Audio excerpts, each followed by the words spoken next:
Ladies and gentlemen, welcome back to Gaming with me, Tony Mo, and I'm here today bringing you another Titanfall 2 loadout.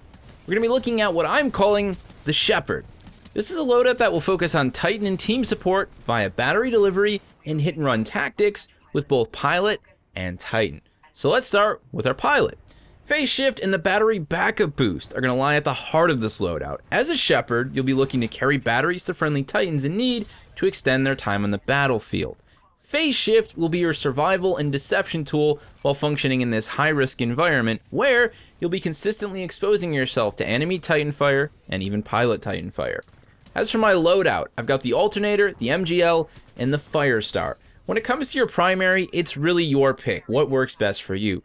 I chose the alternator because in this specific situation, I'm spending a lot of time on the move, a lot of time maximizing my speed and my momentum to grab those batteries off the battlefield and to make deliveries to friendly Titans. I want something that functions well at high speed in a hip-fire environment and also does a lot of damage in those environments. The alternator is really the best of all the world. As for that MGL, it is, in my opinion, one of, if not the best selections when it comes to anti-Titan weapons. More importantly, the MGL isn't like a charge-based weapon. It's not like the charge rifle, it's not like the Archer rocket. You don't have to spend a lot of time getting line of sight to engage with it. You can go in, fire a couple bursts, disengage, re-engage in a different position, fire another couple bursts, and it's also really great when you're actually rodeoing a friendly Titan. Maybe you just got done giving them a battery, you want to hang around for a little bit, give them a little bit of additional fire support with the MGL, it's going to excel at that. As for that Firestar, it's just a nice layer of quick AoE damage when it comes to dealing with AI, and it also provides you with some nice damage over time on enemy Titans.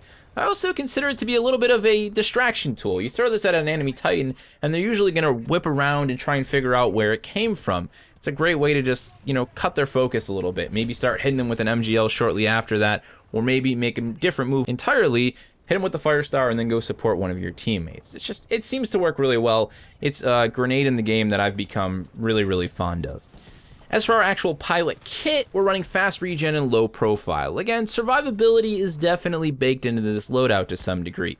Fast regen, let us get back on health regen as soon as we get out of phase shift after an escape, and low profile is going to help us maintain the highest level of concealment that you possibly can when you're running around out in the open, grabbing batteries and putting them into the backs of friendly Titans.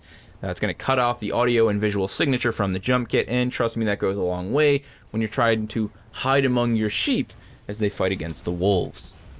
What Titan could we possibly run with the Shepard class? Well, we're going to run Ronin. Ronin is basically your guard dog. He's like a mechanical Great Pyrenees with a sword and a 3-barrel shotgun. As Ronin, you can hide among your flock, ready to pounce on the wolves that would look to kill the Shepard sheep. Here's the thing, you're going to use big-time guerrilla warfare hit-and-run tactics with Ronin. This is how you're going to be successful with this playstyle and this loadout.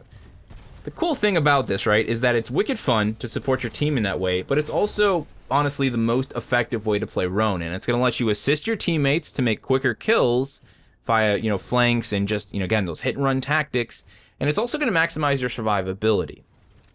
More on that later, though. Let's talk about the Titan kit.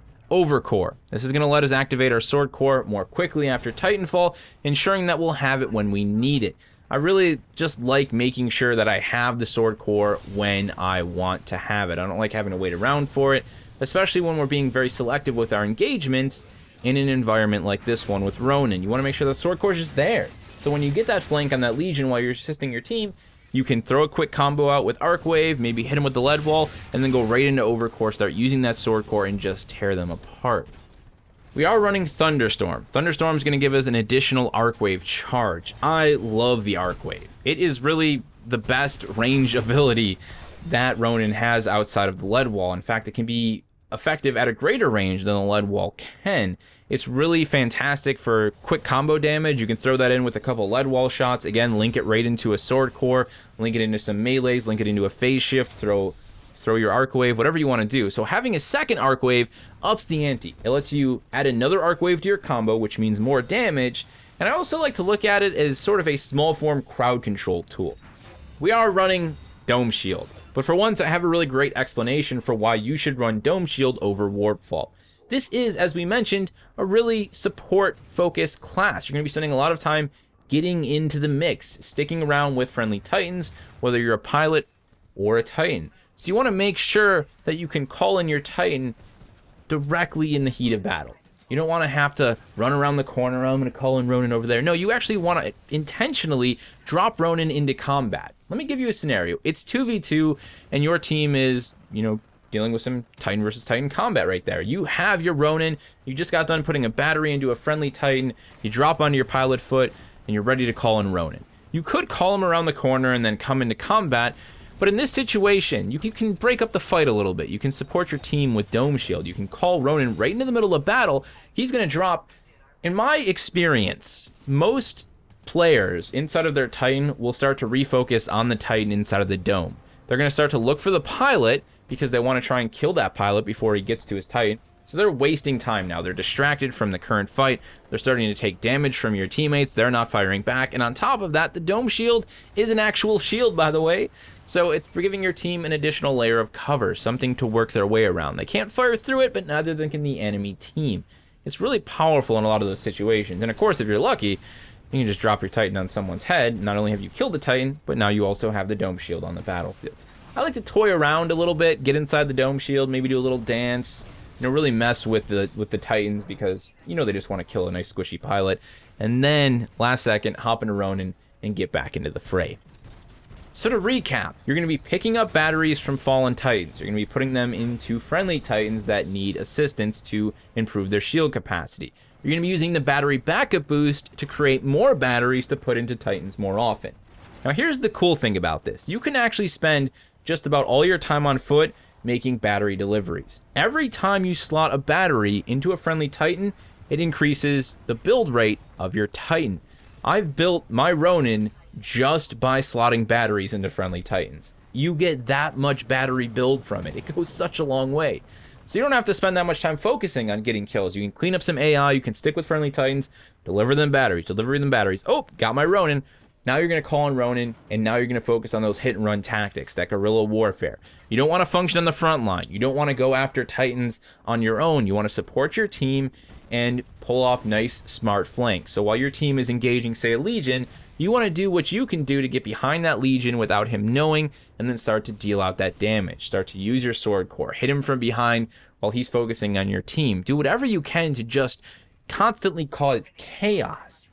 In turn, I have found that this playstyle, as goofy and as ultra-specific as it might sound, has resulted in my team winning a lot of matches just because of the length of time that we've been able to keep our Titans on the battlefield. Battery deliveries go such a long way, guys. They really do. So when your team is constantly winning those big Titan versus Titan battles, well, then you can spend more time cleaning up AI and attrition or hunting down bounties and bounty hunt. And more often than not, it just means that your team's going to win. If, of course, everything, works out for you. Sometimes you just run into a really great team and that's the way the cookie crumbles. Nonetheless, I was blown away by how well this loadout worked as I started to put it together. The main idea to me was like, what if I made a loadout around battery delivery and we use the battery boost? So we're just constantly slotting batteries into Titans. I didn't expect it to be this effective, but nonetheless, it was and it is. And it's a hell of a lot of fun. If you guys have any questions or concerns for me regarding the loadout, please feel free to throw them down in the comment section below. Again, really, these are for fun, kind of get you to play something a little bit different, experience the game in a slightly different play style and environment. Don't take them too seriously, just have fun with them. And of course, feel free to adapt them to better suit your personal play style. Thank you so much for watching, and I will see you in the next one.